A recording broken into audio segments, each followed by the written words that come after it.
हिमालय के बीचों बीच एक पहाड़ के चोटी के पास घने जंगलों के बीच एक रहस्यमय परियों की दुनिया थी। मनुष्यों के लिए वहां पहुंचना असंभव था। पहाड़ी के ठीक नीचे वनवासी भाइयों का एक गांव था, जिनमें सन्यासी और तपस्वी भी रहते थे। उस गांव के तपस्वी लोगों को परियों के दुनिया बारे में पता था। जो सिद्ध महात्मा थे वे समय समय पर परियों के महल में भी जाते थे। परियों की रानी उन महात्माओं को अपने राज दरबार में पूरे मान सम्मान के साथ उचित स्थान पर बैठाती थी। परियों के महल के ठीक नीचे वाले पहाड़ से एक बहुत ही सुंदर और शीतल जल का झरना नीचे की तरफ बहता था। इसी झरने के जल का उपयोग करते थे। परियों का महल बहुत ही भव्य और सुंदर था। उस महल के अंदर एक अलग ही दुनिया बसती थी। उस महल के अंदर सभी सुख सुविधा उपस्थित था। महल के अंदर बड़े बड़े हिमालय को चुनौती देती पहाड़ियां थी। साथ ही सप्त समुद्र के बराबर कई समुद्र मौजूद थे। हर तरफ उड़ते बाग बगीचे थे। साथ ही इस महल में बड़े परी से लेकर छोटी परी भी रहती थी।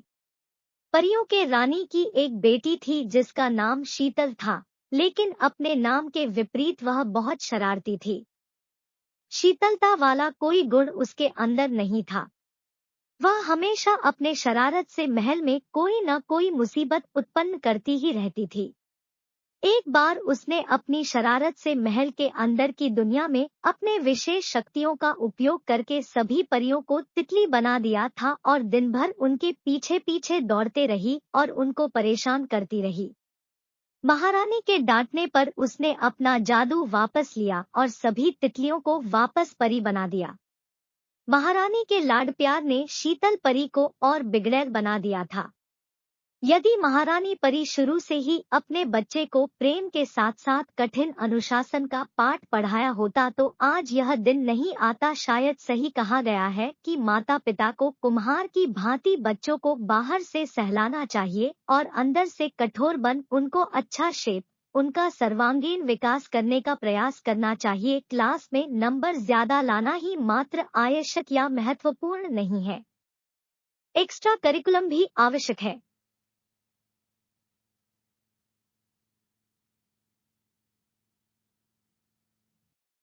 देना चाहिए। शीतल परी को अपने जादू का, साथ ही अपने राजकुमारी होने का भी घमंड हो गया था। अपने जादुई शक्ति साथ ही अपने पद का दुरुपयोग कर वो अक्सर अन्य परियों को परेशान करती रहती थी। इधर नीचे गांव में कई बच्चों के गायब होने की वजह से पूरे गांव में रोने बिलखने की आवाजें आने लगी। सभी अपने अपने बच्चों को खोजने लगे। कोई जंगलों में खोजता, कोई झरने के आसपास खोजता है तो पहाड़ों के गुफाओं में खोजने लगा। पूरा गांव बच्चों के लेकर बहुत चिंतित हो गया। अंत में सब खोजते खोजते थक गए और गांव के सबसे सिद्ध बाबा के पास रोते रोते पहुंचे। बाबा उनके आने से पहले ही गांव पर आन पड़ी समस्या के लिए ध्यानमग्न थे। सभी ग्रामीण रोते बिलखते बाबा के पास पहुंचे। बाबा जैसे उनका ही प्रतीक्षा कर रहे थे। उन्होंने उनके आते ही कहा, हम सभी को चोटी में स्थित महल में जाना होगा। सभी ग्रामीण आश्चर्यचकित थे कि चोटी इतनी बड़ी है, साथ में इतनी कठिन चढ़ाई है, आज तक कोई चढ़ पाया और बाबा वहां स्थित किसी महल की बात कर रहे हैं। बाबा ने अपने योग शक्ति से सबको दिव्य दृष्टि दिया और अपने साथ अंतर्ध्यान करके सबको महल की तरफ लेकर निकल गए। रास्ते में ग्रामीणों ने देखा कि जो झरना ऊपर वाले चोटी से गिरती थी उसके ऊपर एक महल है, जिसको दिव्य दृष्टि प्राप्त होने के बाद दिखाई देने लगा था।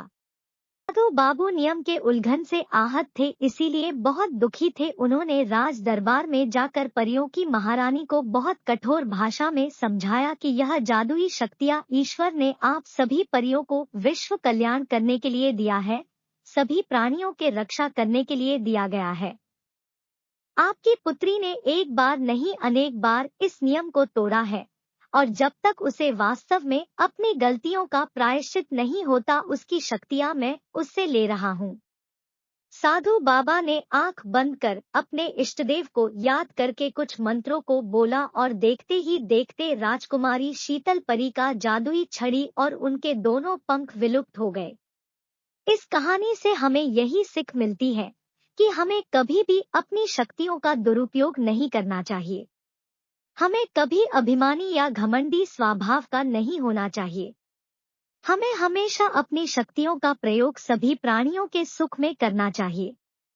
अगर आपको ऐसे ही अच्छी अच्छी कहानी सुनना है तो हमारे चैनल को सब्सक्राइब कर ले और हाँ, लाइक और शेयर जरूर करें।